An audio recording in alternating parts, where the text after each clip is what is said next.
Hi ನಮಸ್ಕಾರ ಎಲ್ರಿಗೂ, welcome back to ಆ ಚಾನಲ್. ಬನ್ನಿ ಇವತ್ತು ನಾವು ಶಾವಿಗೆ ತೆಂಗಿನಕಾಯಿ ಹಾಲು ಅಥವಾ ಶಾವಿಗೆ ತೆಂಗಿನಕಾಯಿ ಪಾಯಸನ ಹೇಗೆ ಮಾಡೋದು ಅಂತ ನೋಡೋಣ. ಇದಕ್ಕೆ ನಮಗಿಲ್ಲಿ ಬೇಕಾಗಿರುವಂತಹ ಇಂಗ್ರೀಡಿಯೆಂಟ್ಸು ತೆಂಗಿನಕಾಯಿ, ಅಕ್ಕಿ, ಗಸಗಸೆ, ಗೋಡಂಬಿ, ಬಾದಾಮಿ, ಏಲಕ್ಕಿ, ಲವಂಗ, ಬೆಲ್ಲ ಮತ್ತು ಶಾವಿಗೆ.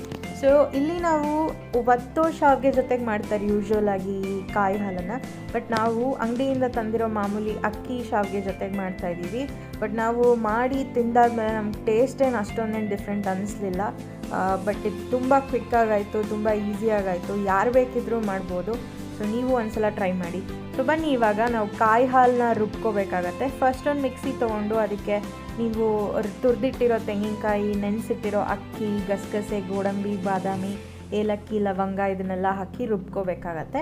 ಆಮೇಲೆ ಅದನ್ನು ಸೈಡಿಗೆ ಇಡಿ. ಒಂದು ಪಾತ್ರೆ ತೊಗೊಳ್ಳಿ. ಒಂದು ಪಾತ್ರೆಗೆ 1.5 to 2 ಲೋಟದಷ್ಟು ನೀರು ಹಾಕ್ಕೊಳ್ಳಿ. ಇದನ್ನು ನಾವು ಮಾಡ್ತಿರೋದು 4 ಜನಕ್ಕೆ. ಸೊ ನೀವು ಎಷ್ಟು ಜನಕ್ಕೆ ಮಾಡ್ತೀರಾ ಅದ್ರ ಮೇಲೆ ನೋಡ್ಕೊಂಡು ನೀವು ನೀರು ಹಾಕ್ಕೊಳ್ಳಿ. ಆಮೇಲೆ ನಾವು ಆಲ್ಮೋಸ್ಟ್ 1 ಉಂಡೆ ಬೆಲ್ಲನ ಬಳಸ್ತಾ ಇದ್ದೀವಿ ಇಲ್ಲಿ. ನೀವು ಅದನ್ನು ಕೂಡ ರುಚಿಗೆ ತಕ್ಕಷ್ಟು ಹಾಕಿ ಅದು ಮೆಲ್ಟ್ ಆಗೋ ತನಕ ಕುದಿಸ್ಕೊಳ್ಳಿ. ಸೊ ಒಂದು 4 to 5 ನಿಮಿಷದಲ್ಲಿ ಆ ಬೆಲ್ಲ ಎಲ್ಲ ಮೆಲ್ಟಾಗಿ ಚೆನ್ನಾಗಿ ನೀರಾಗತ್ತೆ. ಅದಾದಮೇಲೆ ನಮ್ಮದು ರುಬ್ಬಿಟ್ಟಿರೋ ಮಿಶ್ರಣ ಇದೆಯಲ್ಲ ಅದನ್ನು ಹಾಕಿ ನಿಧಾನಕ್ಕೆ ಕೈ ಆಡಿಸ್ತಾ ಅದನ್ನು ಬೇಯಿಸ್ಕೋಬೇಕಾಗತ್ತೆ 5 to 6 ನಿಮಿಷ. ಸೊ ಈ ಬೇಯೋವಂಥ ಸಂದರ್ಭದಲ್ಲಿ ನಾವು ನಮ್ಮ ಶಾವಿಗೆ ಕೂಡ ರೆಡಿ ಮಾಡ್ಕೋಬೇಕು.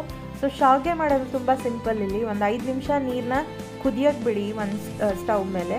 ಅದು ಚೆನ್ನಾಗಿ ಕುದಿದ ಮೇಲೆ ಅದನ್ನು ತೆಗೆದುಬಿಟ್ಟು ಶಾವಿಗೆ ಏನಿದೆ ಅದನ್ನು ಹಾಕಿ ಅದರೊಳಗಡೆ 1 ನಿಮಿಷ ಬಿಟ್ಟು ಡ್ರೈನ್ ಮಾಡಬೇಕು. ನೀವು ಶಾವಿಗೆನ ಡ್ರೈನ್ ಅಂದರೆ ವಾಟರ್ನ ಡ್ರೈನ್ ಔಟ್ ಮಾಡಿ ಶಾವಿಗೆಗೆ ತಣ್ಣೀರು ಹಾಕಬೇಕು. ತಣ್ಣೀರು ಹಾಕಿದ್ರೆ ನಮ್ಮ ಶಾವಿಗೆ ರೆಡಿ ಆಗುತ್ತೆ. ಸೊ ಆಮೇಲೆ ಅದನ್ನು ಒಂದು ಪಾತ್ರೆಗೆ ಹಾಕ್ಕೊಳ್ಳಿ ಅಥವಾ ಒಂದು ಬೌಲಿಗೆ ಹಾಕ್ಕೊಳ್ಳಿ. ಅದ ಮೇಲೆ ನಾವು ಇಲ್ಲಿ ಕಾಯಿ ಹಾಲು ಪಾಯಸ ಏನು ರೆಡಿಯಾಗಿದೆ ನಮ್ಮದು ಕುದ್ದು ಅದನ್ನು ಹಾಕಿ ಅದನ್ನು ತುಪ್ಪದ ಜೊತೆ ಡ್ರೈ ಫ್ರೂಟ್ಸ್ ಜೊತೆ ಸರ್ವ್ ಮಾಡ್ಕೊಳ್ಳಿ. ಇದು ತುಂಬ ಚೆನ್ನಾಗಿರುತ್ತೆ.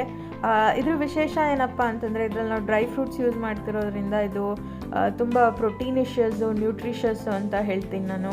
ಮತ್ತು ಹಳೆ ಕಾಲದಲ್ಲೆಲ್ಲ ಬಾಡಿ ಪೇಯ್ನ್ ಬಂದರೆ ಆಚೆ ಎಲ್ಲೋ ಟ್ರಾವೆಲ್ ಮಾಡ್ಕೊಂಬಂದು ತುಂಬ ಟಯರ್ಡ್ ಆಗಿ ನಿದ್ದೆ ಬರ್ತಿಲ್ಲ ಅಂದರೆ ಈ ಪಾಯಸನ ಕುಡಿತಾ ಇದ್ರಂತೆ. ಸೊ ನೀವು ಒಂದ್ಸಲ ಟ್ರೈ ಮಾಡಿ ಹೇಗನ್ನಿಸ್ತು ಅಂತ ನಮಗೆ ತಿಳಿಸಿ. And please do subscribe to our channel.